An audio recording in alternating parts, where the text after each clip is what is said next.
Fort Drelev is occupied, a baron who sold out his people, mercenary guards on every corner, and a hostage in the dungeon. The heroes can take it back, but if they charge in swinging, they could burn the town down trying to save it. Welcome back to the GM's Guide to Running Kingmaker. Previously, we covered Part 1 of Chapter 7, Blood for Blood, where the heroes were called to aid Tatzlford from an assault from Fort Drelev. In this episode, we're picking up where that left off. We'll dive into the second half of Chapter 7, where the heroes must liberate Fort Drelev by accumulating liberation points, rescue Tarian Numesti, and defeat Baron Drelev. If you're enjoying the series, be sure to like the video, and if you want to follow along chapter by chapter, subscribe and check out the playlist. And leave me a comment about your campaign. Have your players made it to Fort Drelev yet? And did they go in quiet, or did they kick the door down? With Tatzlford defended, and Kisandra's plea accepted, the heroes set their sights on Fort Drelev itself. Before the heroes ride out, take a beat here. This is a good moment for information gathering, planning, and informing the heroes about the situation they're about to walk into. Part 2 has 2 goals the heroes need to accomplish. First, they need to accumulate 20 liberation points by taking actions such as defeating guards, killing or capturing Hannis Drelev, or rescuing Lord Tarian Numesti. However, actions such as destruction of buildings or fighting in public will cause them to lose points. Here is a list of activities in the adventure and the liberation point result. You can use this as a guide if you want to award or penalize heroes for other actions not listed here. If the heroes try to brute force their way to 20 points, they'll dig themselves into a hole pretty fast, so give them enough information early to know that subtlety pays off. The liberation point details are on pages 301 and 302. The key thing to communicate to your players early is that this is not a kick-in-the-door situation. Fort Drelev is an occupied town full of frightened civilians, and the actions of the heroes matter. Public brawls, collateral damage, and dead citizens all cost liberation points. Use NPCs to convey this to the heroes. Second, they'll need to defeat Baron Drelev himself. Both need to happen before the fort is considered liberated. Kisandra is the hero's best source of intel at this point. Here's what she can tell them. Her father, Tarian, is imprisoned in the dungeon beneath Drelev Keep. Her sister, Tamari, was handed over to the Tiger Lords as hostage.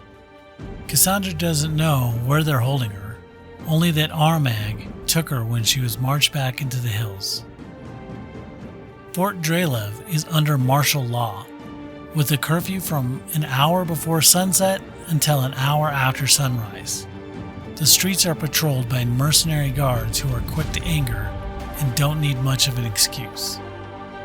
She gives the heroes a rough map of the town and the name of a contact, Satinder Morn.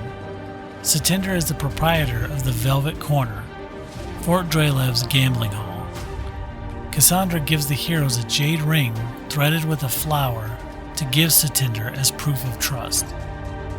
She warns them that charging in openly is a bad idea. The guards are numerous, the citizens are terrified, and collateral damage or open conflict will turn the people against them rather than toward them. Should the hero's kingdom already have armies, she will warn against their use and urge more clandestine action. The fort's defenses are substantial, and more importantly, a full military assault would almost certainly force Pitax and the Tiger Lords to respond. Drelev's alliance with Aravetti means an attack on the fort is an attack on Pitax's interests, and the kingdom's armies are not in a position to go to war with both Pitax and the Tiger Lords at the same time. The companion NPCs and Mayor Loy Resbin should be reinforcing this message in their own voices. Resbin knows enough about Drelev to understand the political situation, Any kingdom advisors with military or intrigue backgrounds should be pushing the heroes towards a careful, targeted approach. You will want to impress upon the players the goals, options, and possible consequences for rushing and swinging, or failing to account for how their actions affect the people of Fort Drelev. Fort Drelev is a fortified town with walls, a keep, mercenary guards, hill giants, and Aravetti's backing. A straight military assault is going to be costly, slow, and will almost certainly result in significant civilian casualties, which tanks their liberation point total before they've even started. The adventure doesn't explicitly prevent a military approach, so if your players are still set on it, let them try. But make the consequences clear. Public destruction costs 5 to 10 liberation points per building. Citizen deaths cost 3 points each. Fighting in the streets costs points every round.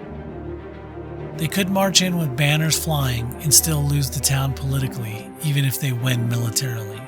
The liberation points serve as an abstract way to measure the support the heroes will have from the citizens of Fort Drelev. The first objectives the heroes will have when arriving at Fort Drelev is getting inside. If they try and simply enter the city, they will be confronted by guards.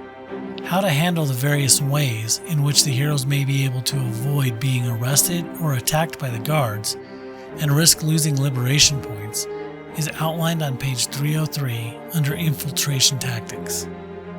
This section outlines the various methods they may attempt, the skill checks required, and the difficulty of those skill checks. How much time they will have to explore the town, gather information, and interact with the town citizens before being confronted by guards again will depend on the method they use to enter the town and the results of those checks. Once inside and able to travel freely, the heroes can try and gather information that they can use to gain access to the keep, to either confront the Baron or rescue Lord Tarion Numesti. The citizens of Fort Drelev will be wary of strangers and not easily convinced to share information, requiring 2 hours to perform the gather information activity and a DC 30 diplomacy check. The information they can learn from the citizens is outlined starting on page 304. Their best bet, however, is to get in contact with Satinder Morn, as suggested by Kisandra. Showing her the ring and letting her know Kisandra sent them will instantly make her helpful. Otherwise, the same DC 30 diplomacy checks will be required, with a +6 bonus if the heroes mention they would like to liberate the town and depose the Baron. If the heroes only manage to make her friendly, she will give them 3 pieces of information from page 304, and also tell the heroes that the Baron had a secret escape tunnel built into his keep that exits into the shore of the Lake Hooktongue just north of town and gives them directions. If she is made helpful, she will agree to let the heroes stay in hidden rooms at the Velvet Corner and provide free healing and spellcasting services for them. Time spent at the Velvet Corner does not reduce time earned by placating guards. With enough information gathered, and ideally Satinder's help, the heroes are ready for the next objective, getting into Drelev Keep. The keep is a walled, fortified stone structure overlooking Lake Hooktongue. It dominates the north end of the town, surrounded by its own courtyard wall. Getting in without being immediately outnumbered will be a challenge. There are 4 ways into the keep, and none of them are simple. The most obvious option is the direct approach. The gate at Area C1 is guarded by 2 guards in each of the 4 watchtowers, marked as Area C2 on the map. Approaching the gate, then picking the lock unnoticed will be all but impossible. If they somehow get through, they're stepping into a courtyard occupied by hill giants, and still in the view of the watchtowers. Should the heroes decide to try and attempt diplomacy with Baron Hannis Drelev directly, and approach the gate requesting an audience with the Baron, the guards will disarm the heroes under the guise of escorting them inside. Then once unarmed and surrounded, they will be escorted to the dungeon and locked up to be interrogated later. For full details, see the sidebar and Audience with the Baron on page 304. Climbing the walls is a viable option, but getting over the wall is the easy part. Climbing the outer wall requires a DC 30 athletics check. The real problem is climbing unnoticed by the patrols in area C19, the keep walls. And if they climb into the courtyard, they will run into the giants. Climbing into a second-story window is a more interesting option if they can avoid notice and get around the second-level magical locks as outlined on page 306. This is the option Kisandra reveals if the heroes make her friendly or helpful. There's a tunnel built by the Baron as his personal escape route that exits through an underground pool beneath the keep. It bypasses the courtyard entirely. This route is not a walk in the park, however, as the underground pool is not empty. The maps that I will be using in this video are used with permission from Racouz, the creator of these awesome maps. These maps and many more are available on their website, which I will link in the description below. There are many top quality free maps as well as Foundry VTT modules available to make importing the maps a breeze. Subscribers to the Patreon will also get grid variant maps, high quality versions, and advanced Foundry integrations. I'm not going to go through every room of the keep in this video. Rather, we will cover the key encounters and NPCs. I will leave a link to the full adversary roster for you to use as a reference guide at your table in the video description. If the alarm is raised in the keep, or if Baron Drelev becomes aware of the hero's presence from their actions in town, the keep will be put into lockdown. In this case, all lockable doors will be locked, and the guards will gain a +2 circumstance bonus to perception checks for 8 hours. After which they become exhausted and take a -2 penalty for the next 16 hours. On page 309, it also indicates that the Baron will send 2 of the 4 guards that are always with him to room C37 to guard his wife, and the other 2 to room C40 to guard Lady Quintessa. Many of the rooms in the keep are not important and have minimal description, but could serve as hiding spots. Area C51 is an underground pool that the secret tunnel into the keep leads through. If the heroes come in through the tunnel, they come into this wider cavern with a filthy pool of water on the north side and an iron gate barring the passage continuing to the west. In the pool are 2 fen puddings, which are leveled up variants of the legacy black puddings. This could be one of the hardest fights in the keep. Same as black puddings, these creatures will split in 2 when hit with slashing or piercing damage, on top of being immune to both types of damage. Also, any metal or wooden weapon that hits the creature takes acid damage. The adventure does note that the fen puddings can be lured out of the pool and into the keep itself, where they will start attacking guards and giants. Area C3, the courtyard, is occupied by 6 hill giants, left here by Iravetti. One night a week, the giants will be out prowling the streets of the town. Otherwise, they remain here, being a nuisance to the Baron and his guards. Each giant defeated grants 1 liberation point. Area C14 looks like an unassuming cloakroom, but hidden trapdoors run vertically through the keep and connect here. This is the Baron's personal escape path, connecting multiple floors. It also allows the heroes to move quietly between levels once they're inside. In C25, the Banquet Room, Baron Hannis Drelev is with 4 guards. Unless the alarm was raised, in that case the guards will not be present. This is the main boss fight for this chapter. With the possible exception of the fen puddings in the tunnels, he is the toughest encounter in the keep. Drelev will attempt to flee when he drops below 100 HP. He heads downstairs to the cloakroom in C14 and uses the trapdoors and makes his way out of the keep through the escape tunnel to Lake Hooktongue. If he makes it, he becomes a recurring problem for the heroes. If cornered completely, he drops his weapons and begs for his life. He will offer titles, treasure, and information on Pitax and Iravetti. Killing or capturing him is worth 6 liberation points, the single largest liberation point gain in the chapter. I will include notes on what Drelev knows in the chapter resources link in the description. In C27, the Library, Imeckus Chamber's familiar, Lintworth, has made a nest on top of the bookshelves. It hides when the heroes enter, and then tries to sneak off and tip off its master, using the sending spell if the heroes spot it. On a desk in this room is a parchment map, where Struan has marked the location of Armag's camp, noting in the margins a summary of the legend of the original Armag, and that one of the barrow mounds may be his tomb.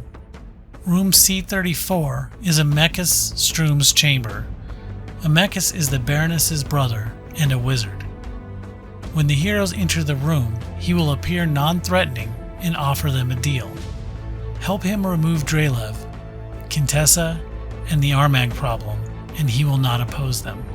If the heroes fight him anyway, he is a powerful wizard who will likely make this a difficult fight. He has wall spells, chain lightning, teleport, and fly, and he will use the window if he needs an exit.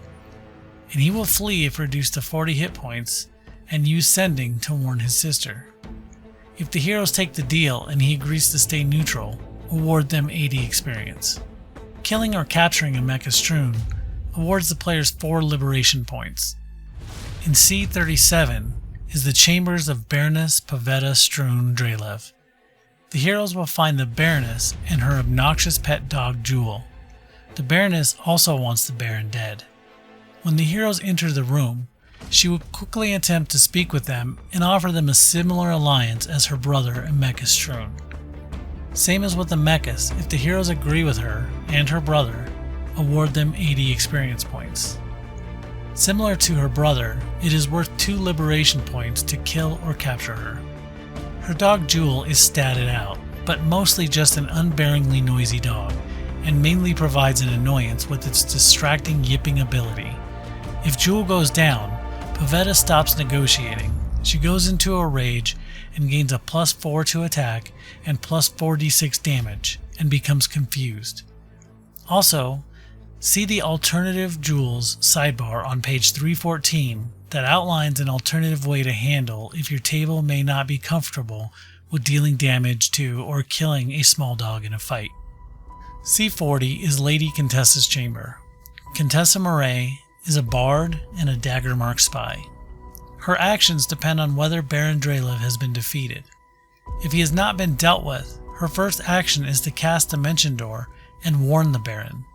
If she gets to Drelev before the heroes do, the banquet room fight gets harder as she will stand with him and act in a support role to him and his guards. If the Baron has been defeated before they encounter her, Quintessa will immediately surrender and pretends that she has been held hostage here, and will work to develop a relationship with the heroes in order to keep tabs on them for Daggermark. The adventure notes that it may be possible to earn her true allegiance. C46 is the dungeon, where Lord Tarion Numesti is locked in a cell.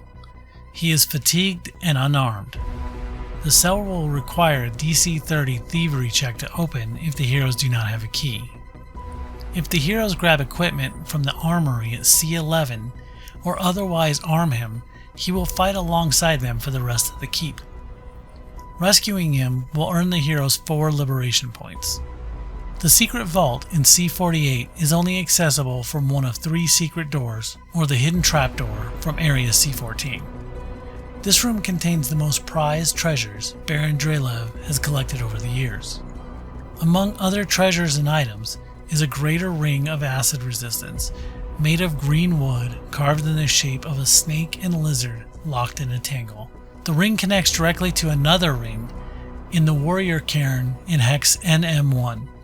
Make sure to impress upon the heroes this is a unique and special item.